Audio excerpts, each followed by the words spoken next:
हमारे साथ सांसद नवनीत राणा जी इस वक्त जुड़ रही हैं और मैंने खास तौर पर नवनीत जी इसीलिए आपको शो में आमंत्रित किया है क्योंकि आप एक सांसद हैं और हम उम्मीद करते हैं कि क्राइम अगेंस्ट वुमेन, महिलाओं के खिलाफ हो रहे अपराध पर संजीदगी से नए सिरे से चर्चा हो। सबको ये लगता है कि अगर समय सीमा के साथ न्याय की प्रक्रिया हो तो शायद कन्विक्शन रेट्स हाई हो, तो शायद अगर हम बेहतर तरीके से सजा और न्याय प्रणाली को अपने व्यवस्थित करें तो शायद इंसाफ मिले। 7 साल लग गए निर्भया जैसे मामले में जिसमें सारा देश एक साथ एक खड़ा दिखा था। लेकिन सवाल यह है कि हम क्या टाइम बाउंड कन्विक्शन बेटर हो, इन सब पर काम कर रहे हैं। इन मुद्दों को क्या आप जैसी महिला सांसद इस देश की संसद में उठाएंगी कि एक समय सीमा तय हो ऐसे केसेस में? फास्ट ट्रैक कोर्ट कहां है ये फास्ट ट्रैक कोर्ट? आपका बोलना एकदम करेक्ट है और बहुत ज्यादा तकलीफ होती है जब ऐसे कई चीजें बाहर निकल के आते हैं। श्रद्धा केस के सब्जेक्ट रिलेटेड हो या मुंबई में जो नर्स के साथ हुआ, आज निकी के साथ ये जो चीज हुई। पर मैं आपको इतना जरूर बोलना चाहूंगी, आप जो लॉ की बात कर रही हैं कि फास्ट ट्रैक होना चाहिए, फास्ट ट्रैक होना चाहिए, ऐसे क्रिमिनल्स को सजा मिलनी चाहिए, उसमें कोई डाउट नहीं। हम जैसी सांसद जितनी भी पार्लियामेंट में महिलाओं को रिप्रेजेंट करती हैं, हम इसमें आवाज कंटिन्यू उठा रहे। श्रद्धा का मर्डर केस हो या निर्भया केस हो या कोई भी ऐसे सब्जेक्ट जब आते हैं तो उसके लिए हम वहां पर उतने ही अग्रेसिव रहकर वो सब्जेक्ट हमेशा हम पार्लियामेंट में उठाते।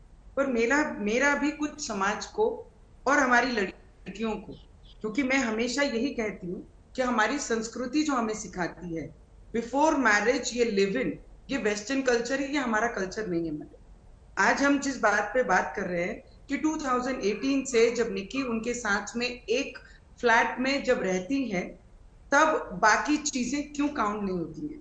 जब रेंट देने वाले को आज समाज में जब हम देखते हैं, यंगस्टर्स को पेरेंट्स ने अपना ब्लड का, जो पेरेंट्स होते हैं, हम रूरल एरिया से बिलोंग करते हैं और बॉम्बे की रहने वाली मैं लड़की हूँ। हमारे मराठी में भी मन है, बोलते रक्ताचा थेम थेम आम्ही देतो। जो पेरेंट्स होते हैं ना, वो अपने बच्चों को ब्लड का एक एक थेम उनके भविष्य के लिए देते हैं। तब लड़कियां क्यों ये चीज सोचती नहीं है कि लिव इन ये हमारी कल्चर नहीं है, हमारे देश का कल्चर ये नहीं है, ये वेस्टर्न कल्चर है।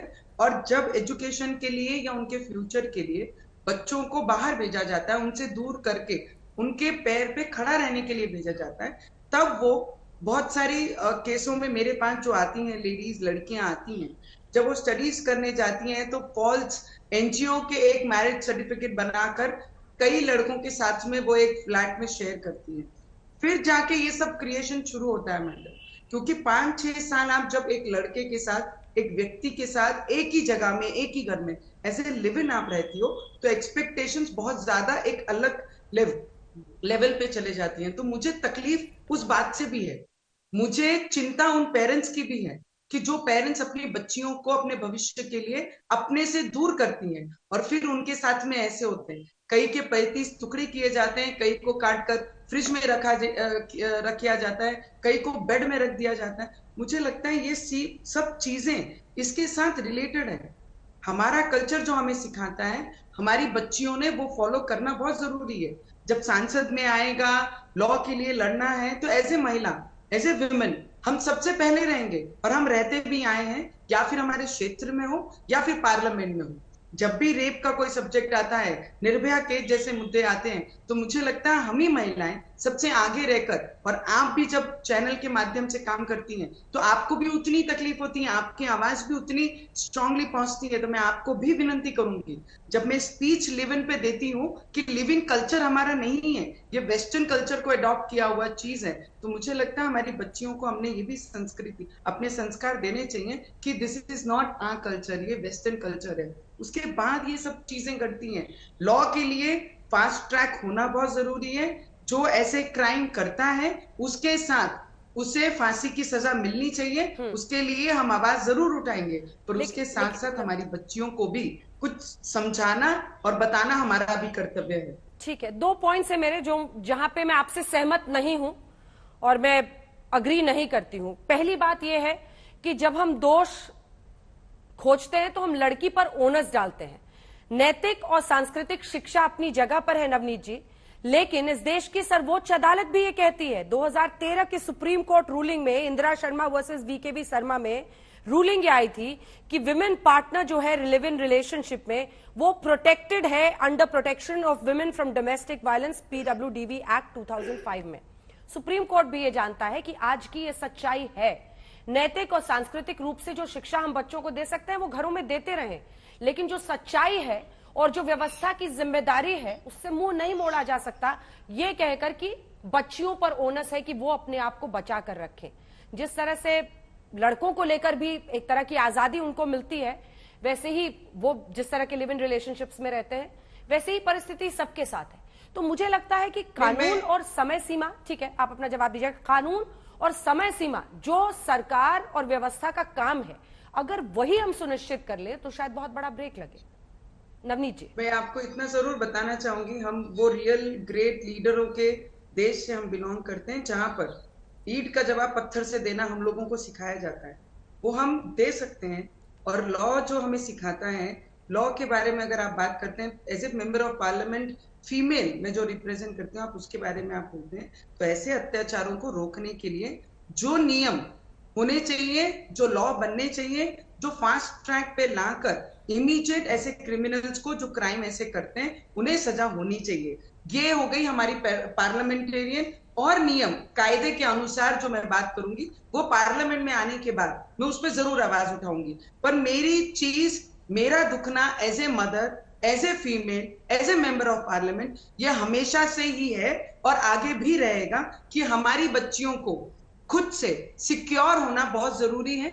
अगर आप किसी के साथ विदाउट एनी मैरिज आप रहते हैं, ये मेरी संस्कृति नहीं है, ये मैं अडॉप्ट नहीं कर सकती। लॉ जो सिखाता है वो अलग चीजें हैं, लॉ बोलता है उसे मानते हैं हम, पर मुझे as a personally, as a mother और एज ए डॉटर किसी की, एज ए वाइफ, मैं आपको इतना जरूर बता सकती हूँ, ये मेरी संस्कृति नहीं है जिसे मैं मेरी लड़कियों के बीच में या कॉलेजेस में जाने के बाद या लड़कियों के कोई मेड़ावे लेने के बाद मैं उन्हें इस लाइन पे जरूर गाइड करती हूँ। लॉ के लिए हम आपके साथ हैं कि लॉ को मजबूत होना चाहिए, फास्ट ट्रैक करनी चाहिए। 7 साल निर्भया केस के जैसा 7 साल उनके पेरेंट्स के चप्पल घस गए थे, उतना देर नहीं लगना चाहिए। उनकी बेटी या हमारी बेटी, इस देश की कोई भी बेटी हो, उसे इंसाफ मिलना बहुत जरूरी है, ये हमारी सबकी दिल से इच्छा है। पर इस बार जब पार्लियामेंट होगा तो 100% अंजना जी, आपको as a member of parliament, as a female, आपको मेरी आवाज इस विषय को लेकर बहुत ताकत से, बहुत मजबूती से पार्लियामेंट में दिखेगी। और जब जब हमारी बच्चियों को हमारी जरूरत पड़ेगी, हम एज ए फीमेल उनके साथ रहेंगे। पर मेरी बच्चियों से एक रिक्वेस्ट जरूर रहेगी कि जो हमारी संस्कृति है, जो हमारा कल्चर है, हमने भी उसके अनुसार आगे चलना चाहिए और ऐसे दोषियों को सजा आवश्यक मिलनी चाहिए, फास्ट ट्रैक के माध्यम से मिलनी चाहिए। ठीक है, श्रद्धा वॉलकर के पिता हमारे साथ हैं, वो आपसे कुछ कहना चाह रहे हैं। अगर आप विकास जी उनसे पूछना चाह रहे हैं, कोई बात कह रहे हैं, लिव इन रिलेशनशिप को लगता है आपको आज की सच्चाई है, उससे भागना मुश्किल है। विकास जी आपको सुन रही हैं, नवनीत जी आप बोल सकते हैं। मैंने एक बार ऐसे सवाल किया था कि लिव इन रिलेशन में ऐसे कानून होने चाहिए जो कानून के दायरे में आना चाहिए, कुछ चीज़ें जो अब तक नहीं है, तो ऐसे क्यों नहीं कर रहे? तो इसके ऊपर कुछ पाबंदी होनी चाहिए, ऐसे मुझे लग रहा है। आपके दुख में हम सभी as a mother, as a daughter, हम आपके साथ में, और आपने जो कहा है वो हमारी भी सोच है, हमारे भी विचार है कि आने वाले समय में इसे जरूर पार्लियामेंट में मैं एज ए पार्लियामेंटेरियन जरूर आपके जो शब्द हैं कि लिव इन के ऊपर भी कोई कायदा, कोई नियम बनना चाहिए, उसके लिए जरूर मैं पार्लियामेंट में ये सब्जेक्ट जरूर उठाऊंगी। पर भाई साहब, एज ए पेरेंट्स और एज ए फीमेल मैं आपके प्रश्नों के साथ रहूंगी और आपके दुख में हम सभी महिलाएं पूरे देश की आपके दुख में शामिल है। विकास जी आप और कुछ कहना चाहेंगे उनसे, मैम से? जी धन्यवाद। नहीं, मुझे लगता है उन्होंने सही जवाब दिए हैं। ठीक है, आशा देवी जी आप कुछ कहना चाहती हैं मैम से एक सांसद के तौर पर? नवनीत जी, क्योंकि ये आवाजें ऐसी हैं जो इस ऐसे लड़ाई से जुड़ी हुई हैं, तो वो अगर कुछ कहेंगी तो विनम्रता से सिर्फ इसलिए है क्योंकि आप लोग देश की संसद में मैं भी उनकी बात सुन रही हूँ और कहना चाहती हूँ इसी पे कि ठीक है, अगर कानून कोर्ट ने अगर हमारा कानून या लॉ कहता है कि नहीं ये रिलेशनशिप ठीक है, तो जो बच्चियों पे भी लागू होता है वो लड़कों पर भी तो होना चाहिए कि जो लड़का 4 साल 2 साल रिलेशनशिप पे रहता है तो कानून का ये भी लाइन होना चाहिए कि वो दूसरी शादी दूसरी लड़की से नहीं कर सकता। तो सारी गलती लड़कियों की क्यों है?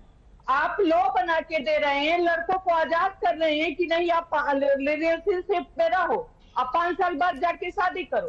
तो मैं ये कहती हूँ, मैं मानती हूँ कि नहीं, हमारा संस्कृति ये नहीं है कि नहीं हम शादी से पहले रिलेशनशिप में रहे, लेकिन अगर हमारा लॉ कहता है कि नहीं ठीक है ये, तो लॉ लड़कों पे भी तो लागू होना चाहिए कि नहीं। अगर तो आप किसी बच्ची के साथ किसी लड़की के साथ 2 साल 4 साल रिलेशनशिप में हो तो आपको कोर्ट के माध्यम को देना पड़ेगा, नहीं दूसरी शादी नहीं कर सकते। तो उनके पे विरोध क्यों नहीं है? वो आजाद हैं कि 5 साल रिलेशनशिप पे रहे, गाड़ी में काट के फ्रिज में भर दे, घर में काट के फ्रिज में भर दे या दूसरी शादी कर दे। लेकिन लड़की तो गई, लड़की का परिवार तो गया, पूरा बच्चा है, अपना बच्चा चला गया, हम घर में बैठ नहीं सकते, 10 साल घिसते रहेंगे, तो ये कैसा कानून है? तो मैं ये कहूंगी कि इसमें भी कानून, कोर्ट इस कानून को भी बदले कि अगर कोई बच्ची रिलेशनशिप में है तो वो लड़का दूसरी शादी नहीं कर सकता।